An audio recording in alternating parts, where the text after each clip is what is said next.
Energy. Our energy is one of the most important things as an entrepreneur, as a creator, to be able to play the long game, to be able to show up enthusiastically and energetically to the work that we're doing on the day-to-day basis.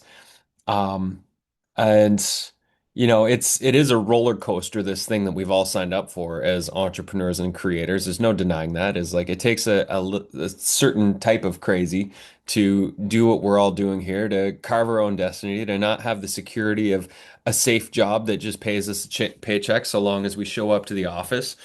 But I think most of us we do this for the freedom. And our energy to maintain and sustain that. I mean, I'm 21 years in, and I feel just as enthusiastic as all the other years before, if not more enthusiastic. And I think one of the things that we can do is we put so much focus on the to-do list and our action items that we have. And I'm really a big advocate for how do you make the work you're doing feel more like play so that instead of a hustle and a grind, which is something commonly talked about in the entrepreneurship culture, which always leads to burnout and just feeling stressed and overwhelmed all the time.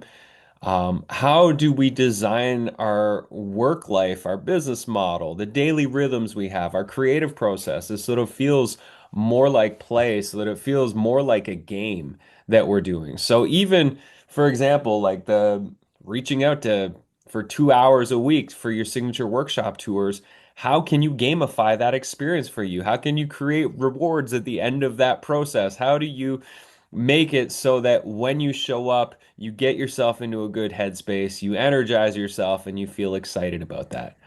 I know, like this year, the beginning of the year with Magic Kids, we were looking to sell the company, and that felt like a great sense of excitement and relief. And then as I went further down the rabbit hole and started having conversations with companies, it felt too soon in Magic Kids journey to actually sell the company. It felt like putting the baby up for adoption when actually I really love this baby and I don't necessarily want somebody else to raise the baby.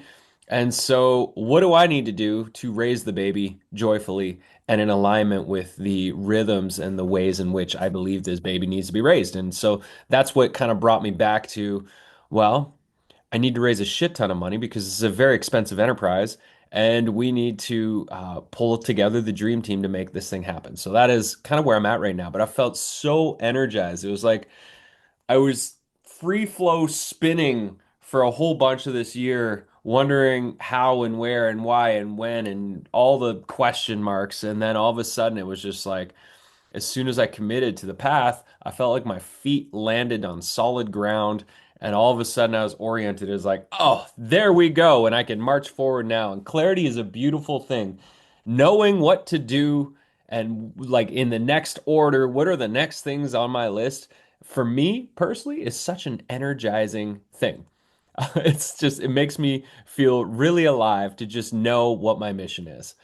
Um, and so I'm curious, just, as we're going through this, do an energy audit of yourself. If your business was a game, what would your current energy bar look like? How many health points are you at?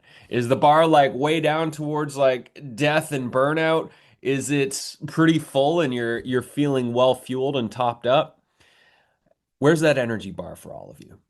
And what would you need to change to keep that energy bar in the green zone most days where you feel fully fueled? Maybe it's cutting back work hours. Maybe it's adding a morning practice and afternoon practice to bookmark your days. Maybe it's finding ways to collaborate. Maybe it's joining a community work hub space so you're around other people all the time. Maybe it is something else.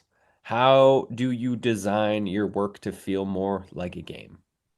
Because it kind of is. Life's a bit of a game. And this is a difference maker that, I find this is a balancing act is the difference between being productive and feeling alive. And I feel like feeling alive is a more important goal in our life and in our business because if we're feeling alive, if we're feeling activated, then the work that we have to do becomes more effortless.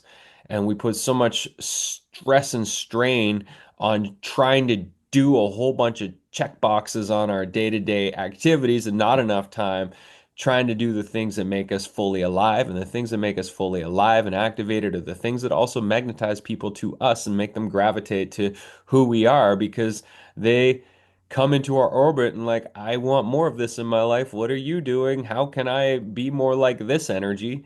Because I'm over here and I'm flailing and you got this vibe going on and I want some of that. And that is what happens when we become fully alive. And so for me, I dropped out of college because I realized they were training me to get a job and I wanted freedom. I've wanted freedom my whole damn life. And I feel like now I have a fair lot of freedom with my creative energy, my lifestyle, in the things that I get to do in my business. And it's a beautiful thing. But so many of us design a business, we design it, and we feel trapped by the thing we created. Why is that? Why would we create a thing that makes us feel trapped and uninspired? How can we reverse that? How can we create a thing that makes us feel alive and excited every day that we get to do the thing? How can we align our actions and the ways that we show up and how we create, whether it's content or workshops or experiences or retreats or guided adventures or products? How do we design these things in ways that fuel us creatively and make us feel like a kid? And we got into this the other day around what's the biggest competitive advantage that you have for the work that you do and what makes you unique and how do you lean more into those unique traits that you have, those unique passions, interests, life experience. And so the goal here is to design a business that we really, really love and that we don't want to escape from. So imagine we had this magic mirror and you're looking into the mirror at your business with clarity. What's one thing you're doing in your business right now that feels like you should do it, that it's bringing that should energy instead of soul energy? And if you gave yourself permission to do it your way, what would that look like? What would change? What's the should? And how do you infuse it with your soul energy? What's going to change? So write that down. What comes up? What are your shoulds? The things that make it, oh God, I don't want to do it. How do you turn those into a game if you really do have to do it? Or how do you shift your energy around? How do you infuse the soul energy into that? And then the last question here, which ties into my mission, which is, how do you scale your business with soul? How do you activate your creative genius on the day to day to make magic in the world? Uh, What made you fall in love with the work that you do in the first place? What made you abandon the mainstream to pursue this path that you're on? It was obviously love and inspiration that brought you here. What was that? And how do you bring more of that energy, that love, that inspiration that inspired you to abandon safety and security and pursue this path that you're now on?